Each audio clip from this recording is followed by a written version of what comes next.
नीयत सच्ची हो तो पूरी कायनात आपके हक में खड़ी हो जाती है।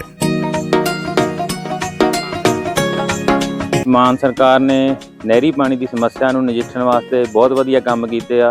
ਸਾਡੇ ਖੇਤਾਂ ਨੂੰ ਪਾਣੀ ਪੂਰਾ ਲੱਗਣ ਲੱਗ ਪਿਆ ਜੀ। मांझा, मालवा, दुआबा और पुआध के इलाके दुआएं दे रहे हैं। ਮਾਨ ਸਰਕਾਰ ਦਾ ਬਹੁਤ-ਬਹੁਤ ਧੰਨਵਾਦ ਕਰਦੇ ਹਾਂ। ਇਸ ਜੂਨ ਜੁਲਾਈ ਜਦੋਂ ਝੋਨੇ ਦੀ ਫਸਲ ਹੋਊਗੀ ਇਹ 85% ਤੇ ਪਹੁੰਚ ਜਾਾਂਗੇ।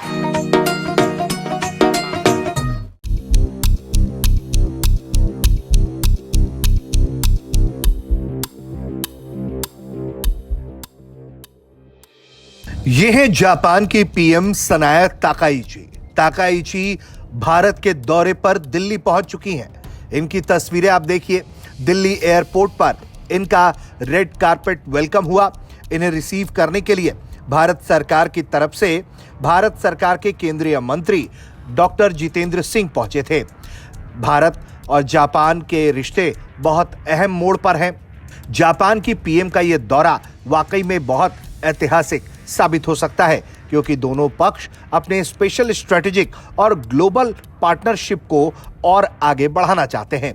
इतना ही नहीं, इस मौके पर जापान के प्रेस सेक्रेटरी के तरफ से एक तस्वीर भी पोस्ट की गई, जिसमें सनाया ताकाइची के भारत में स्वागत वाले पोस्टर दिखाई दे रहे हैं। उन्होंने सोशल मीडिया पर पोस्ट करते हुए लिखा, ट्रेन की विंडो हो या फिर एयरपोर्ट का लॉन्च, हर जगह इस तरह के चित्र हमें देखने को मिल रहे हैं।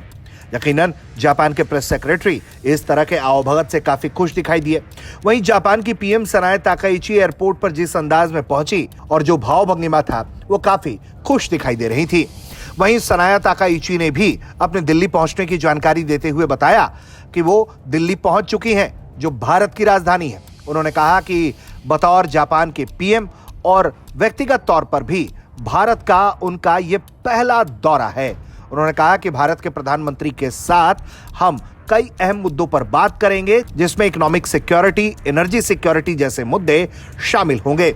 इसके साथ ही उन्होंने ये भी कहा है कि जो भी साझा विषय हैं या अंतर्राष्ट्रीय स्थिति है, उसको लेकर चर्चा करेंगे और आगे कैसे भारत और जापान के स्पेशल स्ट्रेटेजिक ग्लोबल पार्टनरशिप को मजबूत किया जा सके, इस दिशा पर फोकस किया जाएगा। वाकई में भारत और जापान बहुत अहम साझेदार हैं।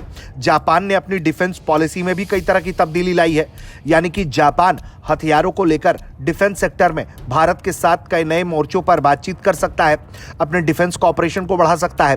बताया जा रहा है कि एनर्जी के साथ साथ तेल, gas, critical minerals, battery technology, pharmaceutical, artificial intelligence जैसे मुद्दे भी दोनों देशों के बीच बातचीत का मुद्दा है। इसके अलावा नेक्स्ट जनरेशन मोबिलिटी पार्टनरशिप भी दोनों देशों के बीच में बातचीत होगी। इसके अलावा बताया जा रहा है कि भारत के प्रधानमंत्री नरेंद्र मोदी जापान की पीएम सनाया ताकाइची के साथ इन्वेस्टमेंट जैसे मुद्दों पर भी बात करेंगे कि कैसे दोनों पक्ष एक दूसरे के साथ सहयोग बढ़ाकर निवेश को बढ़ा सकते हैं। इसके अलावा इंडो पैसिफिक क्षेत्र में किस तरह का कॉपरेशन भारत जापान रखेंगे, उसमें भी कई अहम मोड़ आ सकता है।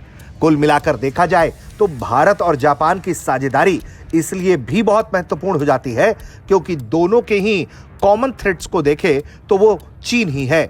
ऐसे में चीन को काउंटर करने के लिए भारत और जापान की पार्टनरशिप जितनी ज्यादा मजबूत होगी, चीन उतना ज्यादा परेशान होगा। ब्यूरो रिपोर्ट, भारत तक।